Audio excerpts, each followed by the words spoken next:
Hey, this is Avalis speaking, doing a One Piece chapter review, chapter 1000. First of all, happy late New Year's. I hope 2021 is a good year and the year's coming, so there's that. And for starters, I want to get on the main thing here. This chapter was way overhyped.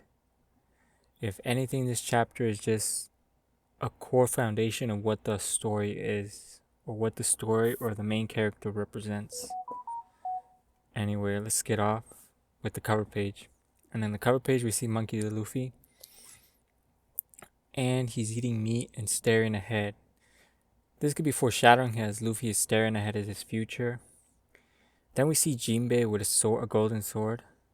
And originally I thought that skull was Baroque, but Baroque is right there, and he's stabbing the skull with a sword. And odd thing is funny here. Not only is this skull laughing and spewing gold, it also has Blackbeard. I'm getting a lot of Blackbeard references here. I don't know if this is normal or whatever. And then we see Nami, and Nami has a skull on her bikini, foreshadowing maybe something. I don't know. Maybe I'm digging too deep into this, but we start off with the first panel of this page, and it's called Straw Hat Luffy. And we see the musketeers have cleared the doorway and have cleared the path. And then Luffy reminds them that he hasn't forgotten of, the way they protected Raizo. And I guess he starts crying, one of the musketeers. I forgot his name, to be honest. And then we get to the most freaky part here. We see Queen stating that he's questioning whether Mako is invincible. Is he invincible? And then we see something wacky happen to Queen. His neck extends.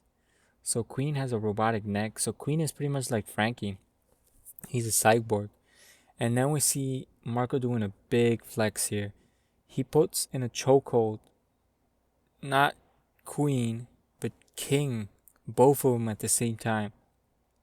Is that a power feat? What's going on here? Like, Jesus Christ. And he just throws Roronoa, and Roronoa's like getting PTSD of all the times he's been thrown by Luffy. And I guess he makes it. And then we go back to Yamato and Momonosuke, and he mentions D. I guess she didn't tell him about the will of D, but she does state that that's her father's journal, and that now it now belongs to Momonosuke. So Momonosuke has his father's journal. And something else is important here. In this flashback, it's stated like the powerful. We see Law actually, and he appears to be using Room and Kid and Killer, but she pretty much states that this was predicted by Odin. And it's kind of like maybe it was, maybe it wasn't. And then we go back to Ace flashback. I guess in a way, Oda is trying to redeem Ace's character. I I I was sad when he died because this dude was just trying to find his purpose in life, a place where he can fit in, and he kind of did find it, but he still wasn't in a way 100% content. The way I look at it, I don't know if me reading him is not the correct way, because he got himself captured because of his attitude. So in a way, he was still in his old ways. And he states something very interesting here. Something that's always been a theory, but there's no actual way to figure out what it is. And is Luffy, and that's Luffy's true dream. So Luffy, I don't know if you remember when there was a Sabo and Ace in Luffy's flashback. Luffy states his true goal, which is not to become the king. There's a reason he wants to become a king of pirates, but that's just an ends to the means. And Luffy actually has a true objective here, and Luffy actually stated it. And I guess he states that Sabo, but in past tense, that they laughed at him, and they did kind of. And Yamato begins to cry like a lot because she realized that in the journal, those are the exact same words the Pirate King said. So the same dream Roger has, Luffy has.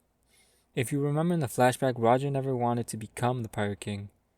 He wanted to get there because he wanted to get something out of it, but I guess he couldn't at the end because they were too early. So Roger's dream was never actually achieved in a way. And we also get back to, if you think about it, back in with Whitebeard, he actually stated when Whitebeard and Odin was there, and Whitebeard called him childish. So I get it could be like a childish dream or something of a sort, and Luffy and Roger have that, and it could be an outrageous. I don't know what the dream is. I don't even want to get into theories because there's no real way of knowing. Only Momonosuke, Yamato, and yeah, that's it. I guess Sabo. There's only 3 people that know this. Well, Momonosuke wouldn't actually know it because he would just read it. It wouldn't know that's Luffy's actual goal. But the ones who de facto know it is Yamato and Sabo. They know his true objective, which is very interesting. It adds another layer to Luffy. I never really thought about it as much, but now it's like, oh shit, he has actual plans. But once he gets to the treasure, he has an actual purpose for it, or whatever's in there. And then we continue, and then we get. So I don't know why. I guess Oda was trying to do closure. So does this mean? This to me means we see that Ace gets his Vivre card from Yamato, and she says, "There, it's done." So she actually had to go prep it or do it or make it. That means Yamato knows how to do Vivre cards. So does that mean if Yamato becomes a Nakama, is she gonna be the one dispatching Vivre cards?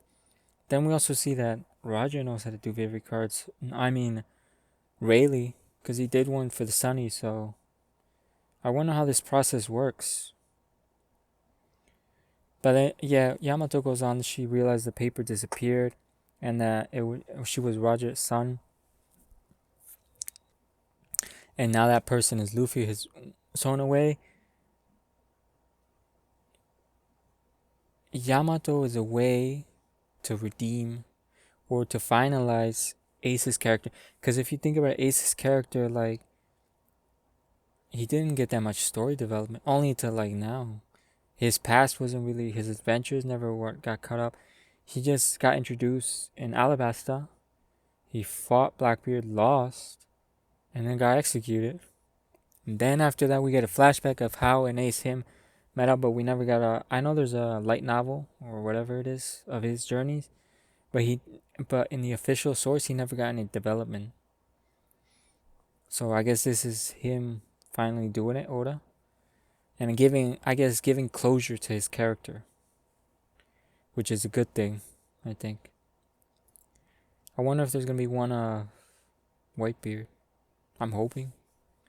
But then again, he's not that integral. Maybe to Marco, yeah, but we'll see. And then we see there's a massive twist here, or not a twist. We see there's 1, 2, 3, 4, 5. So there's 5 people, 5 shadows. So the 7 shadows weren't, or the 7, what was it? 7 shadows or 9 shadows? Anyway, we're missing shadows. I forgot how many shadows were supposed to be in the Toki's prediction, but it's clear that the scabbards weren't them. It's clear that the supernovas. That means are we gonna get more supernovas joining the fight? And this is kind of badass because we see them all.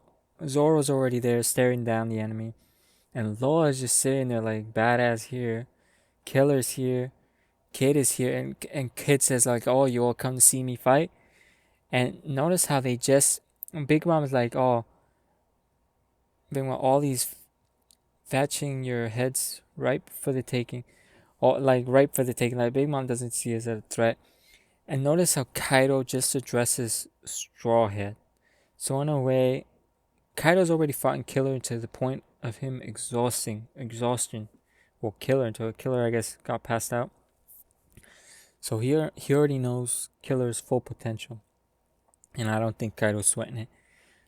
But I guess in a way, Kaido I guess he has hopes for Straw Hat, in a way. And that's what I'm thinking, because he just addressed Straw Hats. And he actually states, like, tell me now what you said you wanted to become. And then Big Mom's like asking for apologies. And Luffy does something one of my favorite villains does, and that's Meruem from Hunter x Hunter X. This scene where that's when we have Netero and Xenozoldyck, I think. And Meruem just passes through them, like, and the narrator states that Meruem was of equal footing. Like, in that brief instant of him passing through him, Meruem was superior to both of them, and they understood that. Like, Meruem could have instantly killed him in that brief instance of him. Or that's the way I interpret it. And this is pretty epic. Although it's not a speed blitz, and neither was Meruem. It was just a walk, and in just that second, Meruem demonstrated his power. But in this case, it's different because it's clearly that they are allowing it to happen. And in Hunter x Hunter, it was like they had no option. Anyway, and we see a panel of Zoro on the ready, clinch, on standby just in case they try to. Something happens. And we see the Scabbards are completely defeated. And it's kind of disappointing because there appears to be no casualties here. Like, there has to. I know Oda doesn't like to do death, but there seriously has to be. In order for this arc to be impactful, someone has to die. Not just some. Not. And I guess in a way, Oda's not not wrong here, not killing off. Because if you think about the Scabbards, overall to the fan base, they're not that popular. And they're not going to be that impactful if they die. Even if Oda tries to stretch it out, mad dramatic, it's not going to be as impactful as a main Straw Hat or someone else dying. Like, I don't know, someone from the team, like Jinbei or something. Because I'd just be like, if one of these die, I want someone to show off Kaido's power. But then here we go, Kaido being merciful. And Kaido not. Because Hawking states that Kaido is not the type of guy to go off and kill someone who's strong. He likes to defeat him and recruit him. So I guess he recognizes their strength in a way. Anyway, let's get back to the sobbing moments of oh my god, Kinimo. And he has a busted tooth, a broken in face, and he's stating that he can't face Odin. He's full of shame. And we see all the Scabbards of it. And funny, the odd thing, I'm thinking, does Kaido not hit women? I'm straight up thinking this right now. He did cut off her arm, but they all have their faces beaten in. Like, bloody faces, everything. Oh, Kiko has, or maybe that is blood, or it could be a hairline, but her face looked mint. Does Kaido not hit women? He did cut off her arm, but that was just a random slice, so whatever. And then we see something impressive here. Luffy stating that he will shoulder the burden of Wano because it is the country of his friend. And that's typical Luffy. That's expected of Luffy. And Keenan was just crying. And Luffy gives the order, like, Law, send him down. And Law just instantly, poof. Law showing obedience to Luffy. But then again, Luffy and Law have a deep connection because Luffy in a way helped him achieve the first closure to Law's character, because now he has a second closure, which is the Will of D. Surprise, surprise, Oda. When everyone thought that Law was a dead character, Oda said, nope, he has a goal, he has some purpose. And then we get Luffy dodges a no-name attack from Kaido. and he goes into gear 3, Gomu Gomu no, and he charges him up top. And then we're getting flashback PTSD of pretty much reaffirming Luffy's determination here. And Luffy and Kaido gets deaded in the face. And we see blood coming out of his mouth. Straight direct hit. But we've seen Kaido take hits after hits and he just gets back up like nothing. So it's very vague if this is actually doing serious damage. And also Red Rock. And at this, I wonder if this how it should be spelled, Red Rock. And this is supposed to be, I actually looked it up, it's supposed to be a bird of prey, a mythical bird of prey or something. So that's pretty impressive. He's actually naming an attack after a mythical bird of prey. I wonder if he's going to name, if he does a new Gear 4th, a new variant instead of Gear 5th, I wonder if he's going to pull some dinosaur or some sort of mythical creature or dragon form.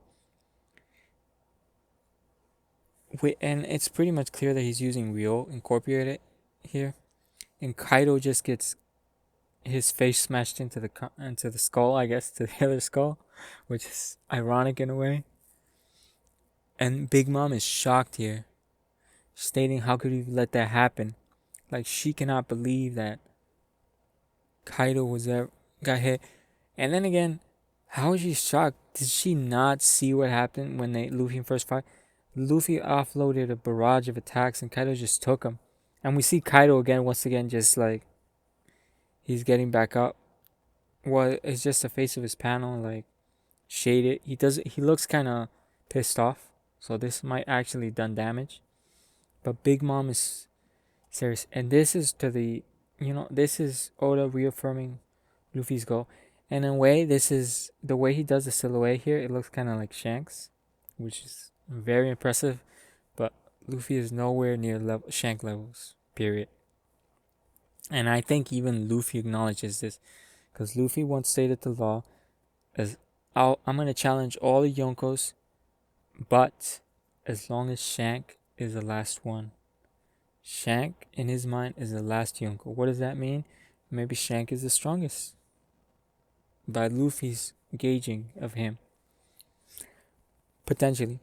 And Luffy states bold words here. I will surpass you to become the king of the pirates. Now this to me, I don't know what this means. I know I understand what this means, but how does him surpassing Kaido make him the king of the pirates? Like, this doesn't make sense. Roger skipped Big Mom. Pretty much skipped major fights in order to become the so-called king of the pirates. He wasn't trying to become the king of pirates, but he didn't have to fight a Yonko in order to become the king of the pirates. The Rocks conflict was already settled and done. Pretty much, Roger had almost no opposition to becoming the king of the pirates. So how does this statement have value? I understand that Luffy sees him as a challenge. If anything, Kaido's not a challenge. Kaido wants to die. I don't think he really I don't think he really cares about the One Piece or anything. It's just the way I see it, Kaido wants to start a war, a giant war in which he can die in a glorious battle. That's the way I see it. And in order to do this, if Kaido starts this war, that means the top dogs are going to come out to try to kill him. Who does that involve? Potentially speaking, the world government, the elders, or I'm himself, which is very vague. Dragon, potentially. Other Yonko.